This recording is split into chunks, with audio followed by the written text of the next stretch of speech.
তো দেখলেন বন্ধুগণ, আমাদের স্বপন আবার তাকে একটা চর বসাই দিল। চর বসাই দিয়ে তাকে বসাই দিল। তো এরকমই এমনই করতে হবে আমাদের দেশের মানুষকে। ভারতের বিরুদ্ধে যারা ভারতের উগ্র আচরণ করবে, বাংলাদেশের স্বাধীনতা সার্বভৌমত্ব নিয়ে প্রশ্ন তুলবে, বাংলাদেশকে দখল করার কথা বলবে, তাদের বিরুদ্ধে এমন আচরণই করতে হবে।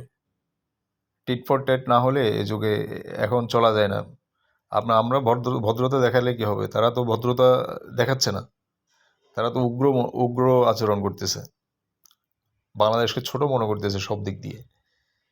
কিন্তু আমরা তো তাদেরকে ওই ধরনের বরত্বের কিছু দেখি না। ভারতের বরত্বের আমরা তেমন কিছু খুঁজে পাই না। তো এই বিষয়গুলো আমরা মনে রাখবো। আমরা আমাদের দেশকে ভালোবাসবো। দেশের স্বাধীনতা সার্বভৌমত্বের প্রশ্নে কারো সাথে আপোস করব না। দেশের ক্ষতি হয় এমন কোনো আচরণ এমন কোনো সংযোগ আমরা বাইরের সাথে তৈরি করব না। ধন্যবাদ সবাইকে বন্ধুগণ। ভালো লাগলে চ্যানেলটা সাবস্ক্রাইব করবেন, লাইক করবেন, শেয়ার করবেন। ধন্যবাদ আবারও।